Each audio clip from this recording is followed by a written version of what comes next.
Hi, today we're going to give you a quick update of China's recently launched lunar sample return mission, Chang'e 5. Next, we're going to take a look at Japan's the JAXA Hayabusa2 mission, which is on its way back from Asteroid Ryugu with some samples.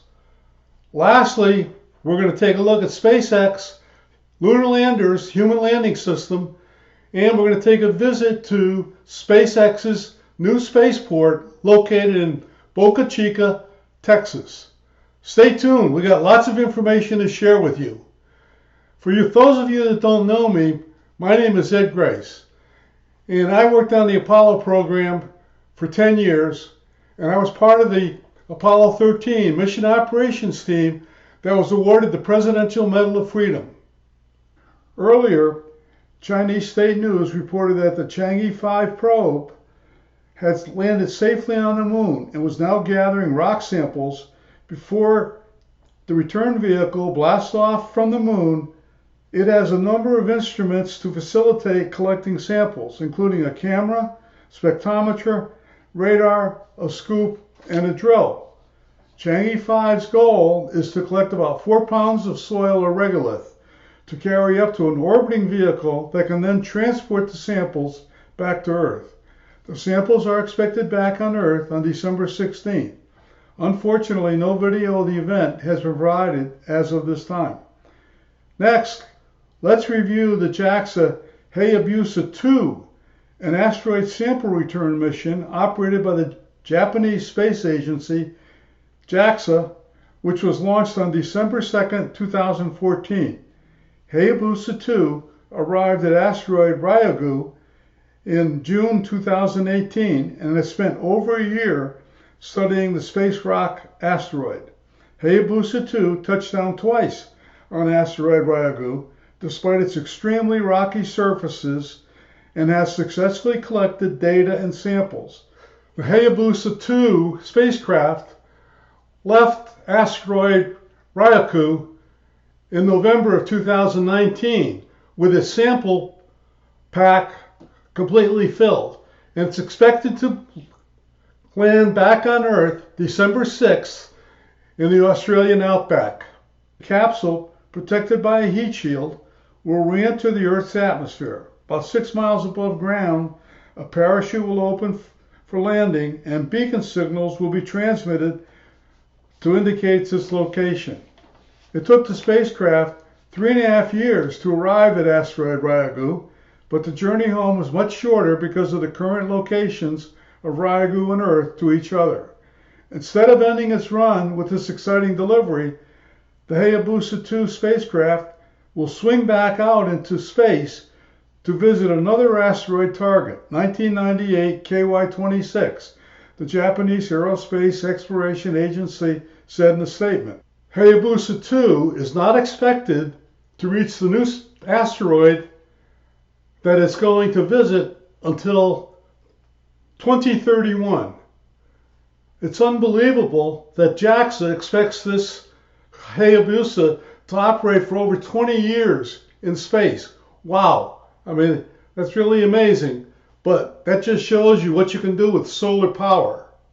On to the SpaceX Lunar Lander. As we previously discussed, NASA has awarded 3 contracts for the first phase of the Human Landing System program: Blue Origin, Dynetics, and SpaceX.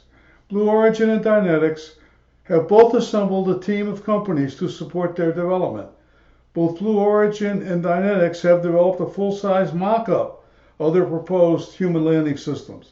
SpaceX has been very quiet about how they plan to use their Starship as the building block for their HLS. Recently, NASA announced that a variant of SpaceX's Starship spacecraft, optimized to land NASA astronauts on the moon, has passed NASA's first-level review. Both the Blue Origin and Dynetics teams have also passed NASA's first-level review. SpaceX has demonstrated their ability to land a rocket many times on their Falcon launches, but have never demonstrated the rocket's ability to relaunch once it's landed.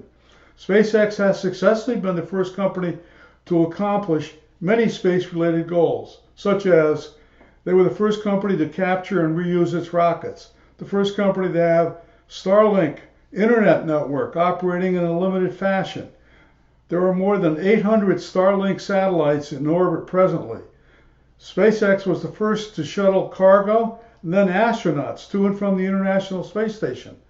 SpaceX's proposal to land astronauts on the moon using the company's reusable Starship vehicle could be game-changing for space exploration, but comes with risks and complexity that threaten the schedule viability to achieve NASA's goal of returning crews to the moon by the end of 2024, according to agency officials.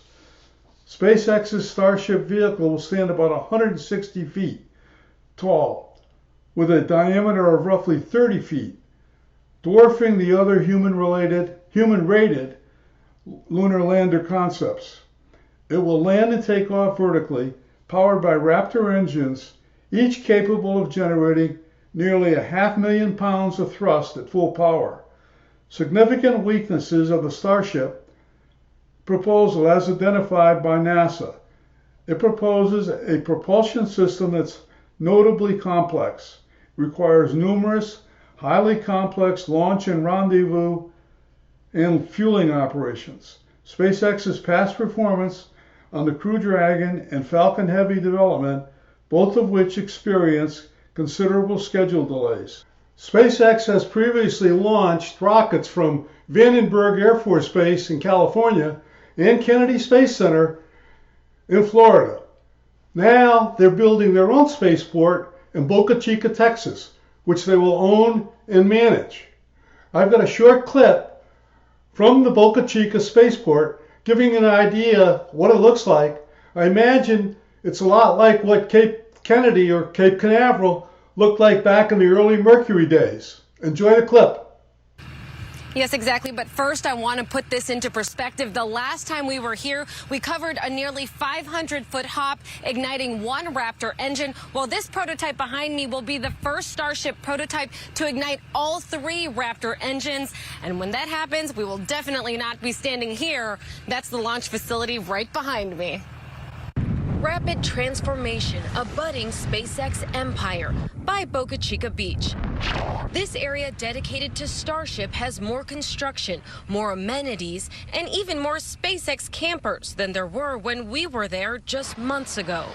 It's also attracting more people at all hours. Actually, I've been out here since Halloween trying to see this launch, and I was supposed to go probably maybe about a week and a half ago. Dedicated SpaceX fans. I took my Tesla and I drove from Philadelphia down here just to go and see this launch. To watch history in person. It's a little messy because I've been road tripping in here. Nicholas D'Alessandro's Tesla drove most of the 24-hour drive. Coming from Cape Canaveral, Florida, coming for rockets. It's rockets there, it's rockets here, it's rockets all around. This week is expected to be the furthest Starship flight of them all, 50,000 feet, this time with a prototype fully outfitted with a nose cone and flaps. Oh, it looks like a 1950s movie prop. It's kind of exactly what it looks like. He and the Twitterverse are pointing out striking similarities between Musk's creations and old 1950s comics, and water tower, grain silo, everything other than the word beautiful, but it's cool. Well, pretty or not, they say the SN8 will have its day to launch here in Boca Chica, a place that's poised to rival the Cape. Reporting live from Boca Chica, Roseanne Aragon, KPRC, Channel 2 News. Well, SpaceX has a history of doing it their own way. And I guess that's how it will be on the Artemis HLS if NASA extends their contract after the review. In early 2021, NASA is going to review all the contracts from the three vendors, and they're going to pick a vendor to move forward with. They could actually pick 2 or 3 depending upon funding. Well, that's it for today. If you like today's video, give us a like, hit the subscribe button, and thanks for watching. In the meantime, remember, failure is not an option. Bye.